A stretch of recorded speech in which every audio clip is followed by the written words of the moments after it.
Picture this. A hip-hop legend, Heavy D, at the peak of a comeback, lighting up stages, dropping new music, and ready to spill secrets in a tell-all book. Then, out of nowhere, he collapses and dies at 44. One of hip-hop's most popular artists of the 90s died yesterday, known as Heavy D, real name Dwight Arrington Meyer. The official story says it was a medical fluke, but the timing, the people around him, and the eerie pattern of deaths tied to Uptown Records tell a different tale. We're diving deep into what really happened to Heavy D, and why so many who crossed paths with a certain mogul never got to tell their stories. If this grabs you, smash that like button, share this video, and subscribe to uncover the truths the music industry buries. Heavy D was working on a book before he died. Kim Porter was working on a book before she died. And Al B. Sure was working on the documentary of his life. You know, they have poisons that create heart attack and pneumonia-like symptoms. Heavy D was on fire in 2011, and the world was taking notice. After nearly a decade away from the spotlight, the man who gave us "Now That We Found Love and We Got Our Own Thong" was back, and he was unstoppable. In October, he hit the Be It Hip Hop Awards with a medley of his 90s classics, grinning like a kid, dancing with the same swagger that made him a star. Fans were losing it. Heavy D was glowing, healthier than ever after shedding over 135 pounds and radiating joy. Weeks later, he jetted to London for a Michael Jackson tribute concert, his first live performance in 15 years. It was a global stage, and he owned it, proving he still had the magic. He just dropped Love Opus, a new album under his own label, Stride Entertainment, and was calling his own shots.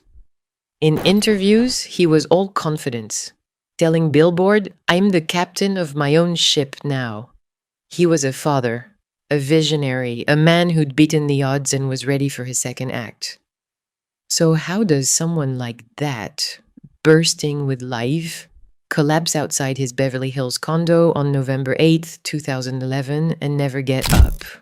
What really took the comeback king down? The official story came fast, wrapped in a neat little bow.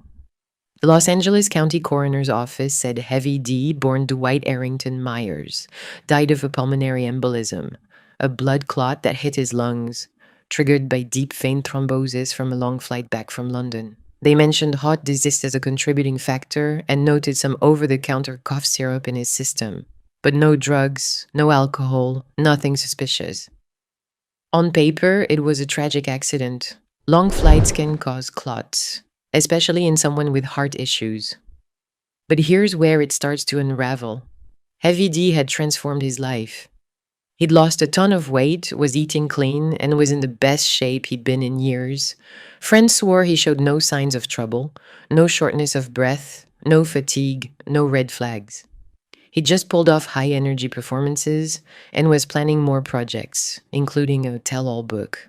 So why did a freak medical event strike a man who seemed healthier than ever? And why did the whispers start almost immediately, suggesting this wasn't an accident at all? Those whispers turned into a roar when people started connecting the dots. Heavy D wasn't the only one tied to Uptown Records who met a sudden, shocking end. Kim Porter, Diddy's ex and mother of his kids, passed in 2018 from what they called pneumonia. But early reports allegedly labeled it a homicide before being quietly changed.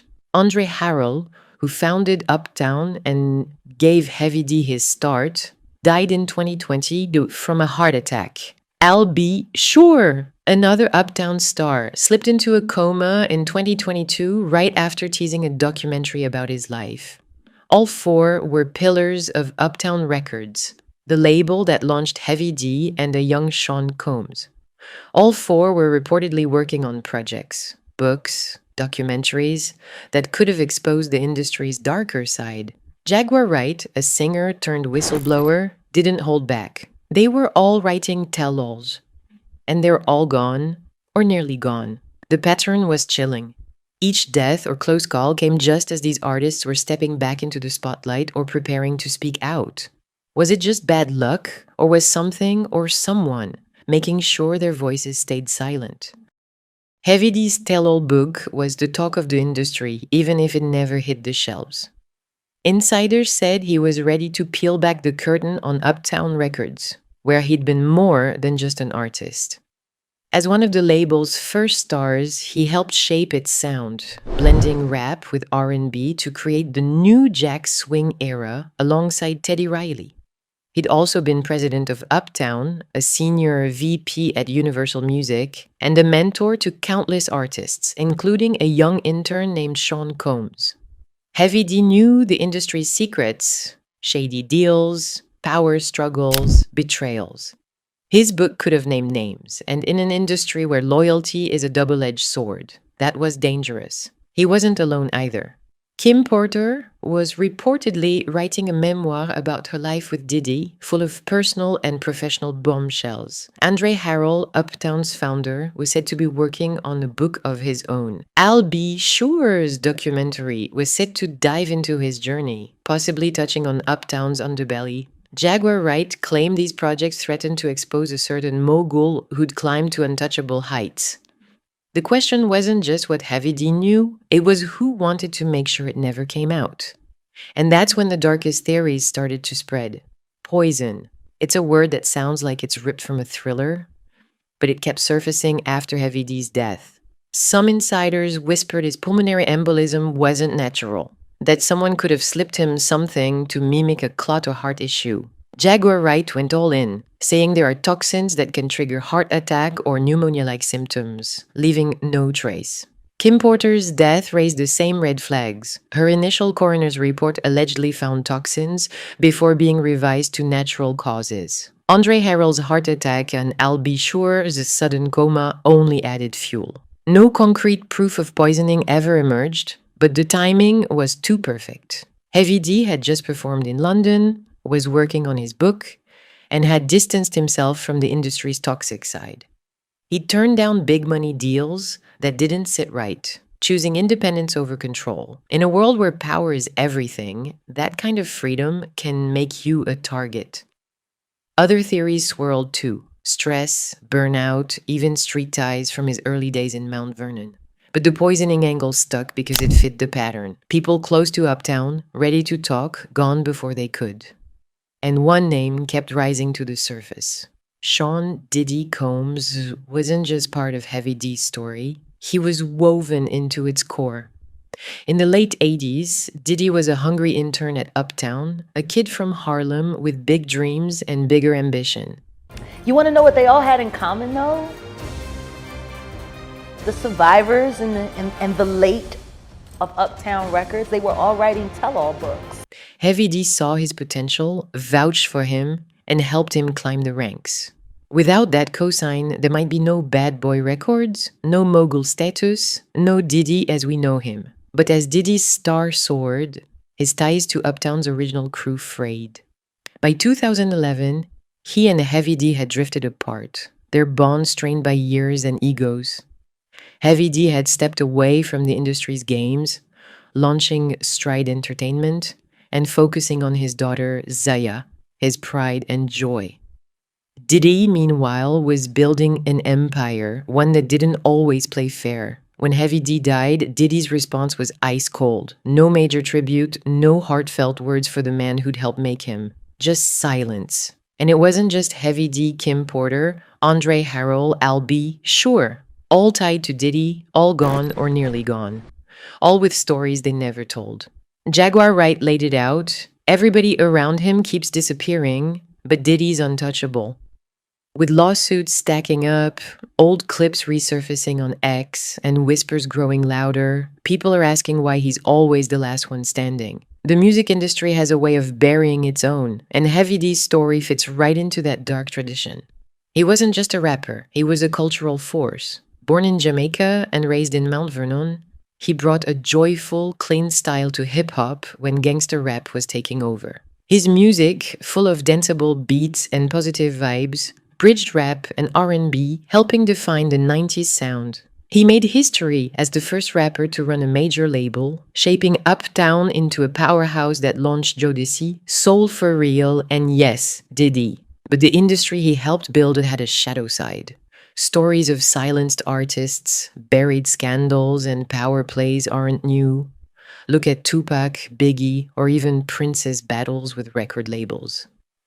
Heavy D's positive image made him a target in a different way. His tell-all book could have exposed not just Uptown's secrets, but the industry's broader playbook. Control the narrative, silence the threats, protect the powerful. His comeback in 2011 wasn't just about music, it was about reclaiming his voice.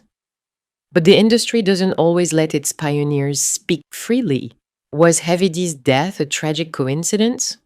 Or a warning to others who might try to break the code of silence? The answer might lie in what happened after he was gone. The betrayal didn't stop when Heavy D took his last breath. It got uglier. After his death, his brother Floyd Myers stepped up as executor of his estate, citing a 1999 will that left everything to him. The catch? That will was written before Heavy D's daughter Zia was even born. Floyd sold Heavy D's Beverly Hills condo for $1.7 million. But after fees, the estate got $140,000. Floyd pocketed another $140,000 as co-owner, while Zia, just a kid, got a measly $17,000. It didn't end there. Floyd started dipping into estate funds, buying appliances, paying personal bills, and burning through over $100,000 with no clear trail. Zia's mother, Antonia Lofaso, a celebrity chef and Heavy D's ex, caught wind of the mess and demanded records. What she found was a gut punch. Floyd was treating the estate like his personal piggy bank. By 2020, a judge had enough, removing Floyd and putting Antonia in charge to protect Zia's future. Royalties, pensions, all of it. Heavy D's death was a tragedy, but this was a straight-up robbery. His own brother nearly stole his daughter's inheritance. If family could do that, what else was happening behind closed doors to keep Heavy D's legacy quiet? Heavy D's final months were a testament to his spirit. At 44, he was a father, a trailblazer, a man who'd outgrown the industry's drama. His October 2011 BET performance was pure magic. Fans said it felt like the 90s all over again, with Heavy D smiling, dancing, owning the stage. He'd just performed in London, was planning new music, and was deep into that tell-all book. He'd lost weight, found peace, and was building a legacy for Zia, his world. But on November 8th, he stepped out of his condo, collapsed, and was gone. Rushed to Cedars-Sinai Medical Center, he was pronounced dead. The coroner said it was a clot, but no one close to him saw it coming. No industry tribute followed. No outpouring from the label he helped build. Just silence. Why did Uptown's pioneers keep vanishing? Why did their stories, books, documentaries never see the light? And why does Diddy, the man who owes so much to them, keep walking away untouched? Heavy D wasn't just a rapper. He was a visionary who deserved better. His death wasn't just a loss, it was a silencing. So here we are, staring at a puzzle with too many pieces missing. Heavy D, Kim Porter, Andre Harrell, Al B, sure, all tied to Uptown Records. All with stories they wanted to tell, all gone or nearly gone. The official reports talk of heart attacks, clots, pneumonia, comas. But the patterns scream something else. Jaguar Wright's words still hit hard. They have poisons that mimic natural causes. No one's saying it's all fact, but no one's calling it all fiction either. Heavy D's legacy, his music, his joy, his fight for independence, lives on. But it's haunted by what he never got to say. The music industry thrives on secrets, and some truths come with a price. What do you think really happened to Heavy D? Drop your thoughts in the comments, and let's keep this conversation alive. The truth deserves to be heard.